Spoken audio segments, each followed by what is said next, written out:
ชีวิตนี้มีค่าเพียงดินจะจบสิ้นในวันสุดท้าย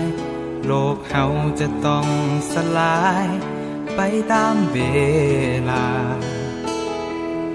พระองค์สร้างเฮามีวิญญาณต้องกลับบ้านเหมือนดังเป็นมาอย่าเลื่อนลอยปล่อยเวลาให้มันเสียไปพระเจ้าหักเขานั้นบ่มีเหตุผลทั้งจากเป็นคนในฐานะใดจงหูเอาไว้มีพระองค์ที่ยังคงหักเขาถึงแม้ชีวิตเอาให้เป็นจังใดผิดพลั้งพลาดไปบ่ได้หัวซาขอเพียงกลับมาพระองค์ก็พร้อมอภัยบ่มีสิ่งใดจะมากันกลางความหาของพระองค์จึงได้เสด็จลงมาพลีชีวาเพื่อไทยจากสวรรค์ลงมาสู่ไม้กางแขนยอมตายแทนแล้วคืนมาใหม่ผู้เสื่อวางใจได้มีความหวังอยู่ในพระองค์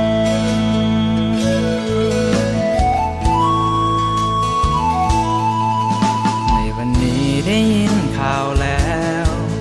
อย่าเป็นแนวเสินทานอย่าสาพระองค์ยังคงหาพร้อมให้อภัยพระเจ้าหักเฮายิ่งกว่าภัยอยากให้เฮาได้ชีวิตใหม่เพียงเฮาเปิดใจ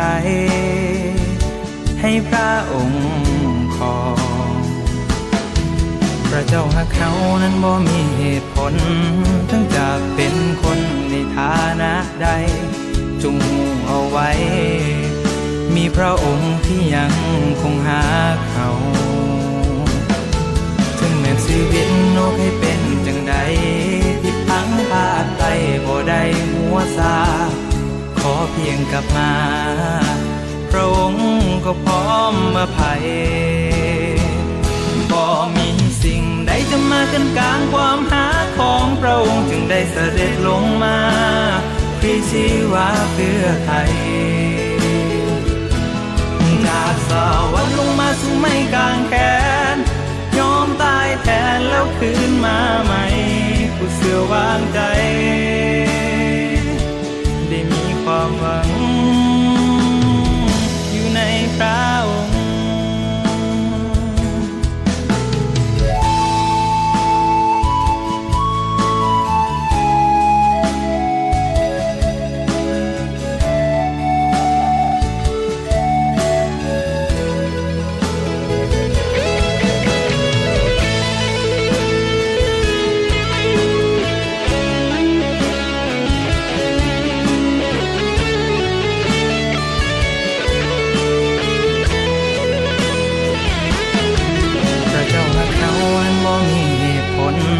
ทั้งจากเป็นคนในฐานะใด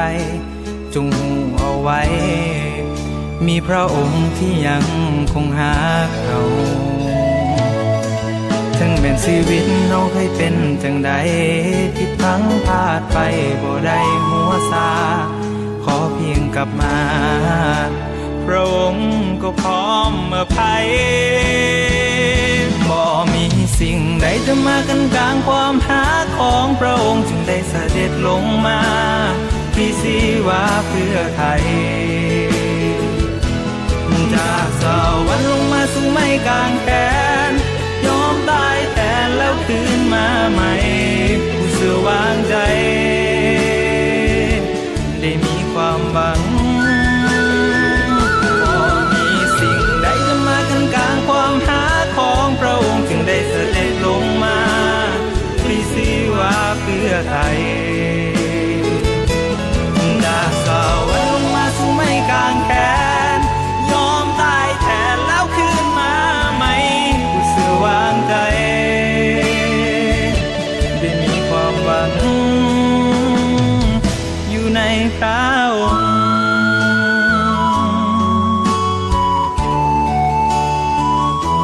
ในพระองค์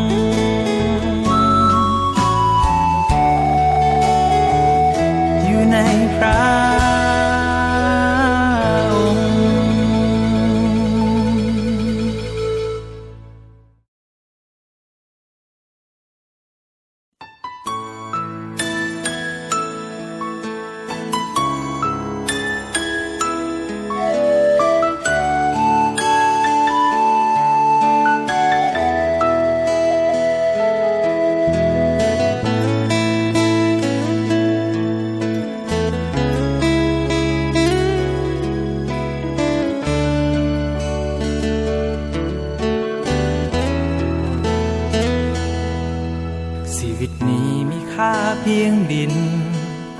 จะจบสิ้นในวันสุดท้าย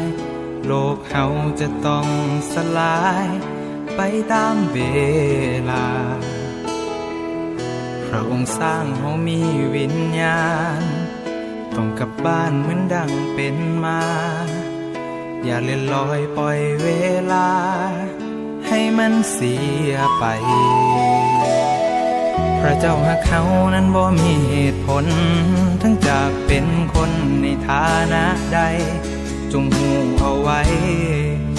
มีพระองค์ที่ยังคงหักเขาถึงแม้ชีวิตเอาให้เป็นจังใดผิดพังพลาดไปบ่ได้หัวซาขอเพียงกลับมาพระองค์ก็พร้อมอภัยบ่มีสิ่งใดจะมากันกลางความหาของพระองค์จึงได้เสด็จลงมาปีศิวะเพื่อไทยจากสวรรค์ลงมาสู่ไม้กางแขนยอมตายแทนแล้วคืนมาใหม่ผู้เสื่อวางใจได้มีความหวังอยู่ในพระองค์